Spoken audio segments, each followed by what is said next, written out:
today we are going to discuss the general guidelines in constructing lesson goals. We call this the S.M.A.R.T Objective.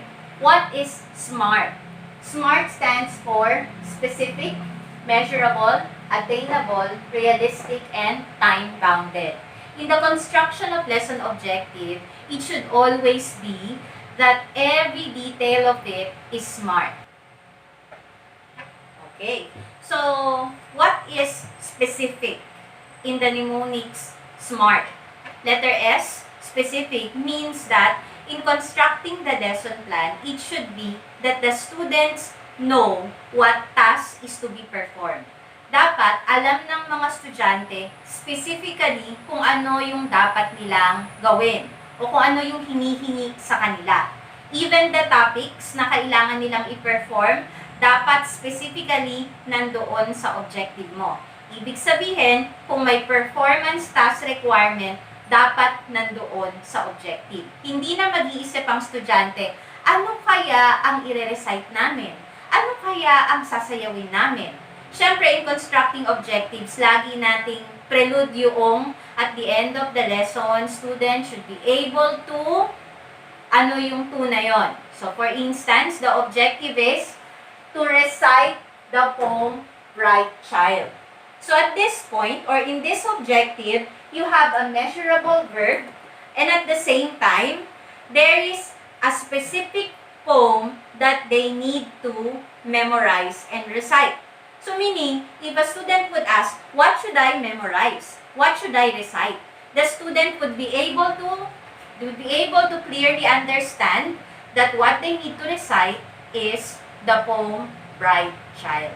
In physical education classes, if it is all about dancing, there are some objectives saying, at the end of the lesson, students should be able to dance. What kind of dance do they need to practice? Do they need to know? Do they need to show? So sometimes they would say, at the end of the lesson, students should be able to dance folk dance or pop dance. What kind of folk dance is it? What kind of pop dance is it? So it should be very specific that even the kind of dance should be placed there. So for example, to dance the basic steps of cha-cha. So that with this objective, they would know that if they can dance the basic steps of cha-cha, then it means that they have met the objective. Specific means every detail of what the students are expected to do should be placed in the objectives. So next we have measurable under the SMART objective, the letter M. When it comes to measurable objectives, we are referring to the use of the right verbs in the construction of test objectives. Meaning, the verbs that we are going to use should be behavioral in nature. The terms are behavioral in nature. I will repeat again, it should be behavioral in nature. Meaning, it can be seen or there is a specific task which would answer or which would show that the objective was met. Example. Let us first have an example of objectives which are not measurable. I will repeat. These objectives are not measurable because it does not use verbs which are measurable. First, the objective to understand learning. What is the verb here? In the objective to understand learning, the verb is understand. Why do we say that the objective is not measurable because of the verb? How can you say that the person understands? Maybe some of you would say that, if the person understands, then he can explain, then he can discuss, then he can give example. Therefore, if those are the criteria for you to say that the objective is understood or the lesson is understood, then it should be better that you use the verb explain instead of to understand. Discuss instead of understand. Give examples instead of understand. So this objective, again, is not measurable. So to correct this, we are going to use explain. Because when we say that we can explain learning, it means that we understand learning. Because again, the verb is not measurable, at the same time, it is not specific. Okay, so the next objective that we are going to study whether it is measurable or not is to appreciate nature. To appreciate nature. At the same time, this is not specific. What kind of nature? What in the environment should you appreciate?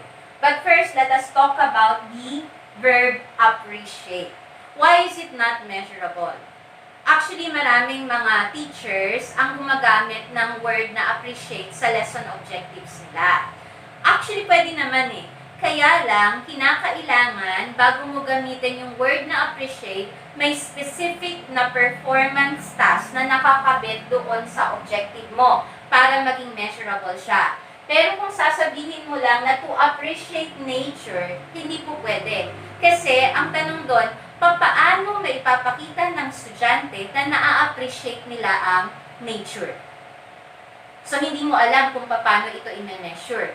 So, para maging measurable siya, dudugtungan mo siya. You say, to appreciate nature by showing ano yung performance task. Or, for instance, to appreciate the environment by writing a 500-word essay. Okay? So, that would make it measurable. I will repeat. So, you say here, to appreciate nature or the environment by writing a 500-word essay. So, meaning, you can expect that in the write-up of their essay, all things that would be written there are appreciation about nature or expression kung paano nila na-appreciate ang nature. Noon pa lang siya magiging measurable.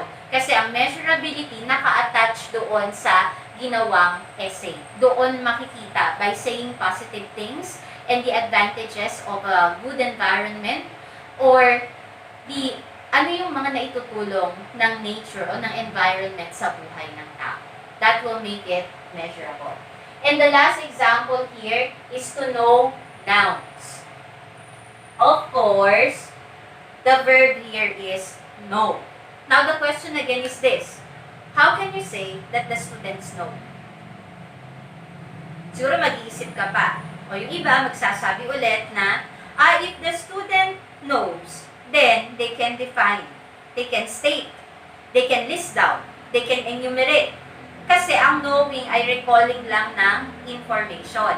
Pero kung yun ang sasabihin mo na manifestations that they know, then better change the objective or the verb use in to define nouns. So, by defining nouns, you mean that they know nouns. Kaya, o kaya naman, you can say, to list down the different planets in the solar system. Instead of know the planets in the solar system, but you say, enumerate the different planets or the 9 planets in the solar system. That will make it measurable. So, that is measurability of an object. Okay, so the next one is attainable. Itong attainability ng objective, madali lang siyang intindihin. Hindi mo na siya, kuminsan, nakahide na siya dun sa objective mo. Kaya lang, kahit madali siyang intindihin, karaniwan ito ang violation natin. Kasi nga, hindi mo siya makikita doon sa objective eh. Kasi, specific naman siya, measurable naman siya, and usually, pag specific at measurable, okay na sa atin. But what is attainability pa talaga? It's a matter of asking yourself as a teacher. Base dun sa napag-aralan mo as a teacher tungkol sa developmental tasks ng learners mo or maturation ng learners mo, tama ba na yun ang gamitin mong objective? Ibig nating sabihin ay, you have to ask yourself these questions. First, ang unang tanong na kinakailangan nating tignan, is the objective not too complex for the level of students' cognitive development? Ibig sabihin, yun bang level ng objective na inilagay mo dun sa lesson plan mo, hindi ba sobrang hirap dun sa edad ng mga estudyante mo? Kasi kung natatandaan natin, di ba, meron tayong tinatawag na developmental task under the theory of Habig-Hurst doon sa child and adolescent development natin. At sinasabi doon na may specific task lang na ang bawat estudyante ay kayang maintindihan o may specific na learning task na dapat ibigay sa isang estudyante under the stage of development. So dahil doon, kinakailangan mong tignan, attainable ba talaga sa level ng mga estudyante ko yung objective na inilagay ko o masyadong mahirap para sa kanila?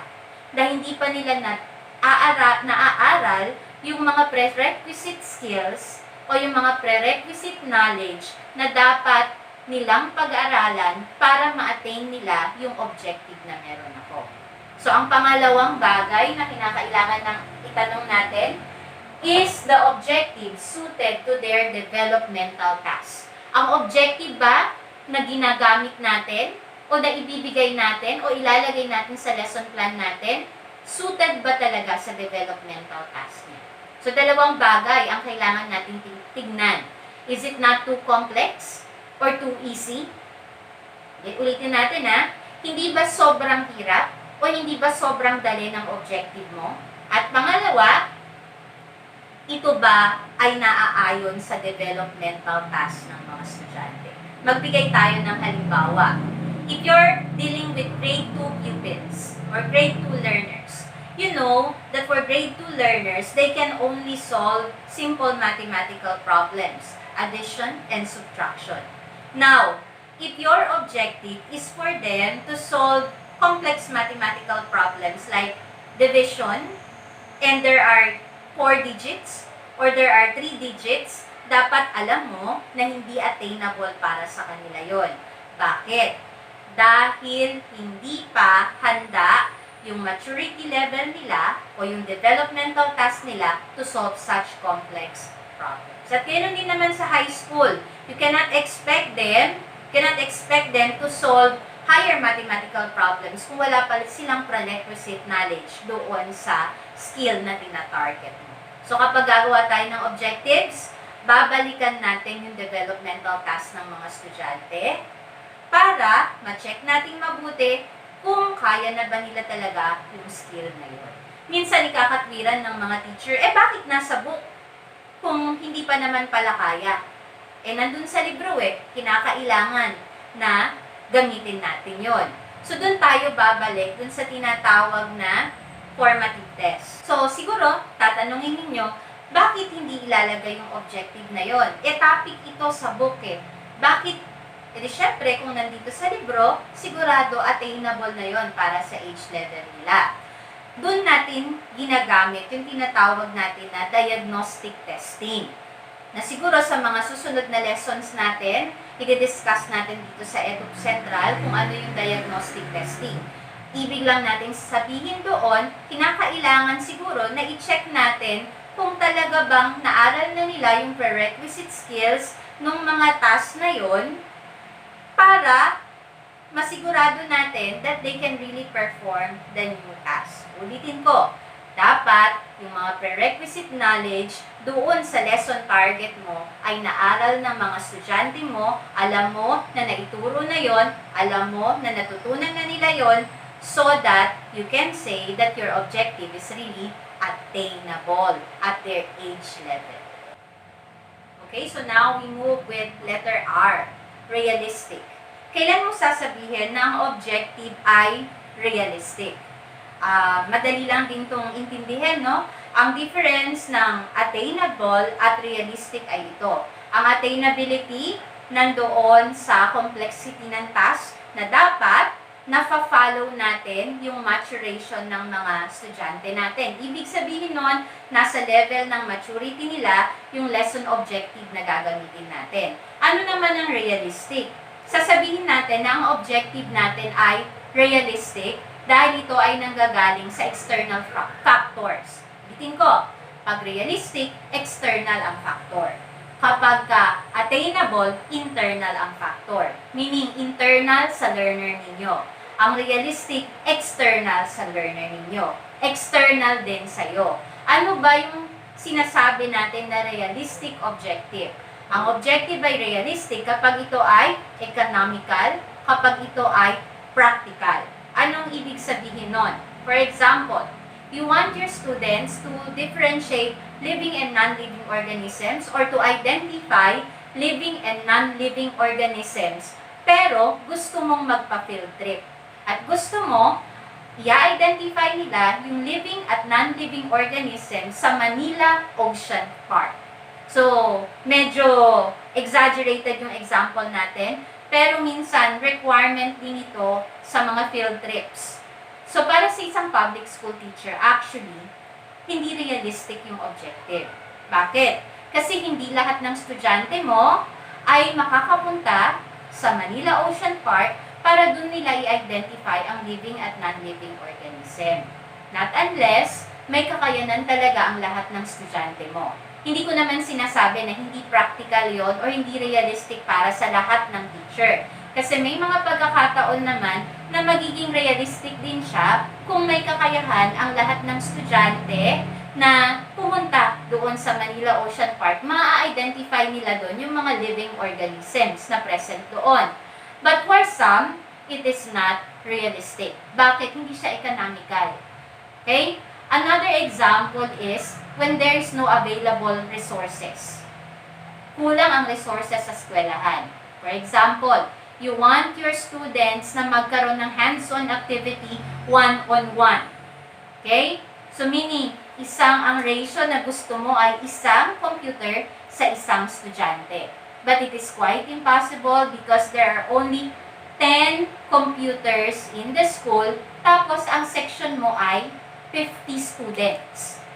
50 ang estudyante sa section mo. So, hindi rin siya realistic kasi kulang ka ng available resource materials. Ulitin ko, pag sinabi nating practical, economical siya, ibig sabihin, less yung money, less yung time, less yung effort, at practical siya. Ibig sabihin ng practical, mahihit mo yung target mo, pero hindi masyadong malaki yung mga requirements na kailangan. Like, hindi naman magastos, hindi naman magarbo para sa mga estudyante mo. There are times, no, especially sa college, maraming requirements sa college eh. But, dito kasi sa eskwelahan namin, sa ELJ Memorial College, gumagamit kami or nag-iisip kami ng pinaka-practical na pamamaraan para ma-meet ang aming mga learning targets. Kasi we are dealing with students na nanggaling naman sa mga deserving families, although hindi pinayayaan ng malalaking income. So, nag-iisip talaga ang bawat teacher ng pinaka-practical na pamamaraan para ma-serve yung mga lessons sa tamang paraan at yung mga requirements sa tamang paraan. Sa realistic na paraan. So, meaning, ang realistic is considering the limitations that your school have, that your students have, but still, the objectives can be attained. The objectives can be met. So, that is being realistic. Okay. And the last one is objectives should be time-bounded. Ano bang ibig sabihin ng time-bounded na objectives? Dalawang bagay yon. Una, napapanahon siya. At pangalawa, kinakailangan para masabing time-bounded kung ang klase mo or ang subject mo should be for 1 hour, dapat lahat ng objectives na meron ka, it can really be met in 1 hour. Ibig sabihin, sakto sa oras. Kaya mong tapusin sa tamang oras. At ang mga objectives mo rin ay dapat na napapanahon. Anong ibig nating sabihin ng napapanahon? Yung mga task mo na ilalagay doon ay kinakailangan talaga ng mga estudyante sa napapanahon o sa 21st century skills. Ibig sabihin, you have to integrate your objectives to the 21st century skills. At the same time, kayang matapos ang lesson para ma-meet ang objective sa loob ng takdang oras. Anong ibig sabihin nun? Your objective is for all of your students to recite the poem, All Things Bright and Beautiful. but you want all of your students to recite it in one meeting. But the problem is, you only have an hour and you have 30 learners. So, it is not possible. So, kinakailangan na i-adjust mo yung time frame mo, or unless sabihin mo that the objective is good for 3 meetings or 2 meetings. It should be time-bounded. Dapat, ulitin ko, kayang tapusin ang objective sa loob ng sinet na oras ng pagtuturo. Hindi mo man matapos sa loob ng isang araw, dapat alam mo na yung target mo ay mamimit in a certain period of time. In fact, doon sa pagtuturo ng cognitive learning targets, alam ng mga teacher na kung yun ang ituturo mo, cognitive targets, at ang mnemonics mo ay yung kay Benjamin Bloom na K kaase, teachers know that hindi ito kayang matapos kasama yung formative test sa loob lamang ng isang meeting. O minsan, hindi pa kaya ng 3 meetings. Dapat, i-adjust mo kung ano yung mga exercises para maging time-bounded pa rin siya. That is time-boundedness. Okay, so those are what we call S.M.A.R.T Objectives. Now, ulitin natin ano ang S.M.A.R.T Objective? S, specific. Ibig sabihin ng specific, alam ng mga estudyante kung ano ang hinihingi mo sa objective. M, measurable. Ibig sabihin nun, gumagamit ka ng mga verbs na measurable o yung tinatawag natin na behavioral terms. Pangatlo, attainable. Kinakailangan na tama yung level ng complexity ng objective mo sa level of thinking ng mga estudyante mo o sa kanilang tinatawag na developmental task. Pang-apat, realistic. Kinakailangan, practical, economical, at kayang ma-attain dahil available ang lahat ng resources or materials na kakailanganin para ma-meet ang objective mo. At ang time-bounded, napapanahon, at kaya na matapos sa itinakdang oras ang lesson objectives na gagawin mo. Hello po muli sa aming mga ka-Edong Sentral at maraming salamat po sa aming mga subscribers. Muli po, ako po si Ms. Danica Annie P. Lorenzo from Eduardo L. Poson Memorial College, ang home ng mga scholar ng bayan ng Nueva Ecija. Muli po, iniimbitahan po namin kayo na i-share ang aming channel, Edong Central Channel. Hihiling din po namin na i-click po ninyo ang bell para magkaroon kayo ng update sa mga susunod namin video. Isa pa po, nais namin na kayo ay mag-comment at pwede rin po kayong mag-request kung ano yung susunod na topic na gusto niyo na aming gawin. Maaari po kayong mag-request ng mga topics na related sa psychology o sa guidance and counseling, or kung meron mang mental health issues or concerns na gusto niyong itanong, maaari po natin yung gawin. Like ideas about moving on, depressions, and other issues na kinakaharap ng mga kabataan ngayon. Gusto ko lamang po mag-shoutout sa mga faculty members ng Eduardo L. Poson Memorial College. Hello po sa inyo at sa aming Officer in Charge, Dr. Mariel P. Cruz, at sa aming Administrative Officer, Engineer Dea L. Villa. Hello po mga ma'am, at sa aking mga estudyante, subscribe lang kayo at manood lang kayo, lalong-lalo na ang Bachelors of Secondary Education at Bachelor of Elementary Education ng ELJ Memorial College.